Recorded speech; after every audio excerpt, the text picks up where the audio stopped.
Bonjour à tous.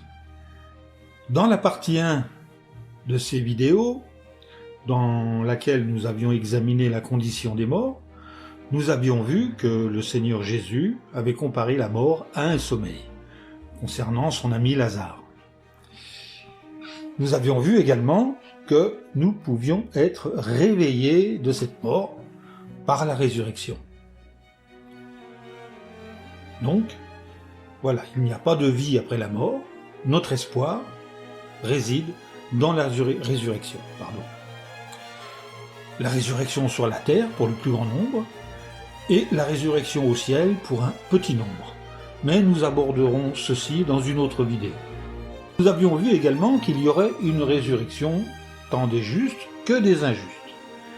Maintenant, nous allons voir ce qu'il advient des injustes. Alors, petite piqûre de rappel, nous allons lire dans le livre des Actes, le chapitre 24 et le verset 15. Nous lisons « Et j'ai cette espérance en Dieu, espérance dont ces hommes attendent eux aussi la réalisation, qu'il va y avoir une résurrection tant des justes que des injustes. » Et Jean 5, versets 28 et 29 précisent « Ne vous étonnez pas de cela, parce que l'heure vient où tous ceux qui sont dans les tombes entendront sa voix, celle de Jésus, et sortiront, ceux qui ont fait des choses bonnes pour une résurrection de vie, et ceux qui ont pratiqué des choses détestables pour une résurrection de jugement. » Qu'est-ce que l'expression « résurrection de jugement » signifie ? Ces hommes, ces femmes et ces enfants vont-ils être jugés sur les actions bonnes ou mauvaises qu'ils auraient commises durant leur vie ? Eh bien, examinons cela à la lumière des Saintes Écritures. D'abord, qui sont les justes ?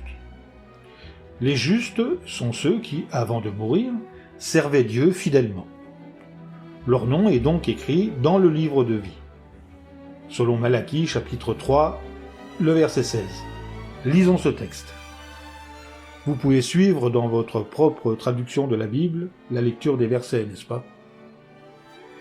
Donc, il est écrit, à cette époque, ceux qui craignent Jéhovah parlèrent l'un avec l'autre, chacun avec son compagnon, et Jéhovah prêtait attention et écoutait. Et un livre de souvenirs fut écrit devant lui, pour ceux qui craignent Jéhovah et pour ceux qui méditent sur son nom. Voilà pour ce qui concerne les justes. Les injustes maintenant. Quel sort leur est réservé ? Selon l'évangile de Jean, chapitre 5, verset 29, ce groupe a pratiqué des choses détestables et passe par une résurrection de jugement. On a donc posé cette question. Les ressuscités injustes seront-ils jugés sur la base des péchés qu'ils auraient commis durant leur vie ? La réponse est non. Bien entendu, vous n'êtes pas obligé de me croire sur parole. Alors pour cela, lisons dans l'Épître aux Romains, au chapitre 6, le verset 7. Paul écrit « Car celui qui est mort a été acquitté de son péché. » Pourquoi Paul nous dit-il cela ?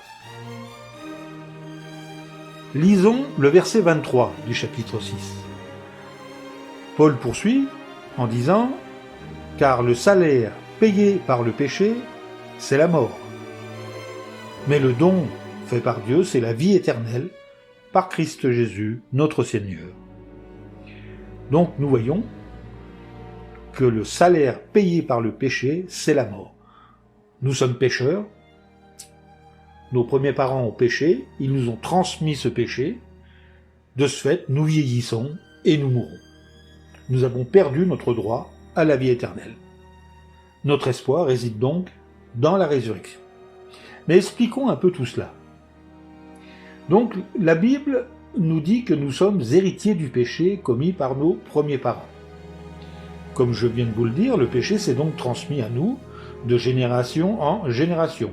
D'ailleurs, pour cela, vous pouvez lire Romains, dans l'Épître aux Romains, le chapitre 5, le verset 12. Vous pouvez même lire tout le chapitre, il est extrêmement détaillé et intéressant. Dès lors, étant pécheur, notre cœur a une inclination vers le mal, et sans cesse, nous transgressons contre Dieu. Voilà pourquoi nous vieillissons et nous finissons par mourir. C'est le prix du péché. En mourant, nous sommes donc acquittés de nos péchés, puisque nous en avons payé le prix.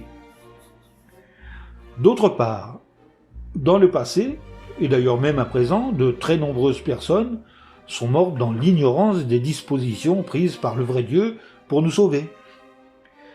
Même à l'heure actuelle, des personnes qui décèdent, sans avoir jamais été réceptives à notre prédication, seront probablement ressuscitées elles aussi.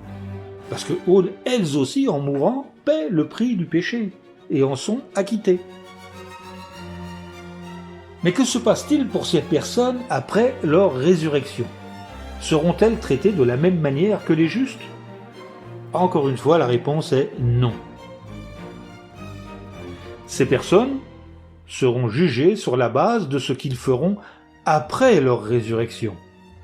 Ce qu'ils ont fait dans le passé est fait, et c'est irréversible.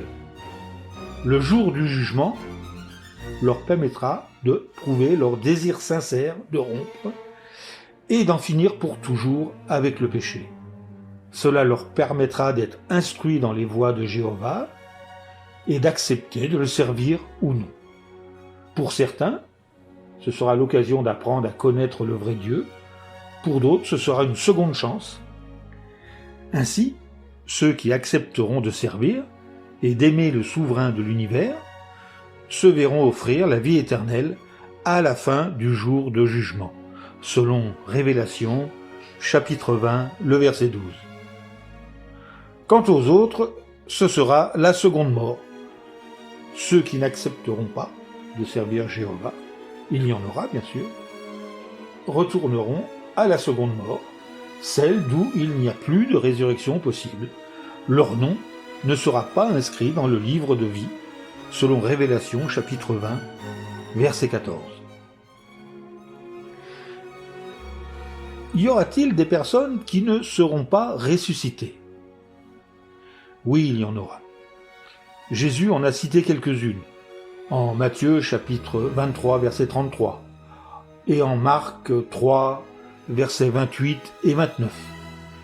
Qui sont-ils? Ce sont ceux qui, au cours de l'histoire, ont péché contre l'Esprit Saint, c'est-à-dire ceux qui ont choisi délibérément de s'opposer à la volonté du vrai Dieu Jéhovah. Voilà, nous en avons terminé pour cette deuxième partie.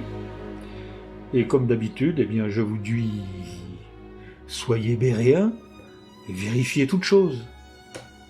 À bientôt.